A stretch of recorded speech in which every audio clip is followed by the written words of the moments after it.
लोकसभा अध्यक्ष ओम बिरला कोटा के रंगपुर घाट से बूंदी के केशवराय जी घाट तक नाव में बैठकर पहुंचे और इस मौके पर स्पीकर ओम बिरला ने दोनों घाटों के किनारों पर धार्मिक आध्यात्मिक पर्यटन की संभावनाओं को देखा।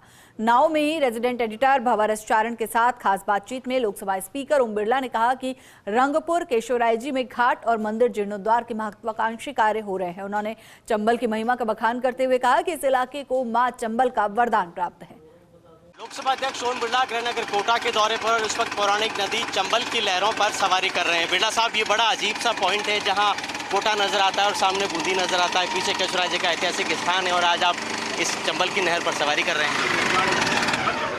केशवराय भगवान का मंदिर हम सबके लिए आस्था का स्थल है, जहाँ पर देशी विदेशी दुनिया के लोग दर्शन करने आते हैं। यहाँ जैन तीर्थ स्थान भी है, अन्य तीर्थ स्थान है, इसलिए ये तीर्थों की नगरी है।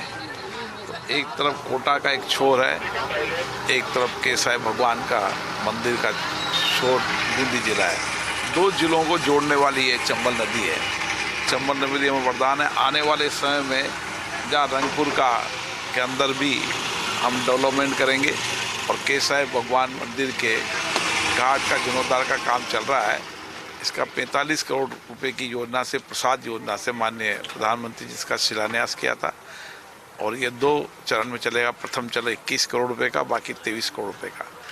आने वाले समय इस स्थान को और भव्य आस्था का केंद्र में के हिसाब से डेवलप किया जा सके। तो हमारी सांस्कृतिक पुनर्जागरण का समय है, इसलिए केशवराय भगवान का मंदिर हो, मथुराधीश का मंदिर हो, चाहे उज्जैन का महाकालेश्वर मंदिर हो, सोमनाथ का मंदिर हो, काशी हो, अयोध्या का मंदिर हो, ये सब प्रधानमंत्री जी के नेतृत्व में सांस्कृतिक आध्यात्मिक पुनर्जागरण की ओर है, ताकि देशी विदेशी दुनिया के लोग आकर यहाँ आस्था से दर्शन कर सके।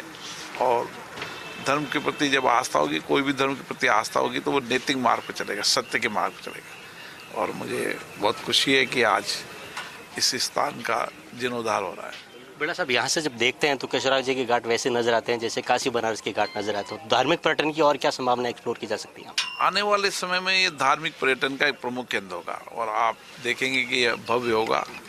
लोग यहाँ पर देखने आएंगे, कोटा के लोग भी आएंगे, बूंदी के लोग भी आएंगे और ये एक दूसरे को 2 जिलों के जोड़ेंगे भी सही।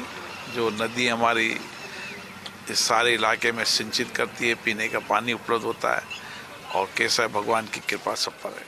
बिरला साहब, चंबल को लेकर आप क्या कहना चाहेंगे? ओम बिरला चंबल का बेटा आज लोकसभा का स्पीकर बना है, तो आपके व्यक्तिगत जीवन में और साथ में इस इलाके में चंबल किस तरह से एक आशीर्वाद का काम करती है? चंबल इस सारे इलाके के लिए वरदान है और ये वरदान है हमारी समृद्धि के लिए, खुशहाली के लिए।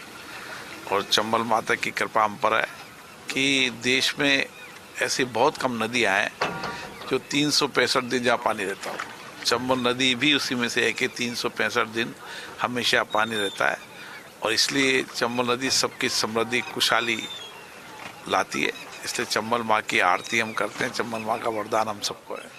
तो ये वो नदी है जिसकी इस पूरे इलाके के लोग आरती उतारते हैं और लोकसभा अध्यक्ष ओम बिरला ने कहा है कि यहाँ पे धार्मिक पर्यटन की संभावनाएं भी एक्सप्लोर की जाएगी और साथ में इस इलाके में नए घाट भी बनेंगे। एक सुंदर नज़ारा आपको यहाँ से दिखाने की कोशिश करें तो आप देखिए, सामने केशवराय जी का मंदिर है और ये बूंदी जिले में पड़ता है और ठीक पीछे अगर आपको दिखाने की कोशिश करें तो पीछे का जो किनारा है वो कोटा जिले में पड़ता है। तो 2 जिलों को जोड़ने वाली नदी का ये सुंदर इलाका और यहीं पर इस वक्त नाव में विहार कर रहे लोकसभा अध्यक्ष।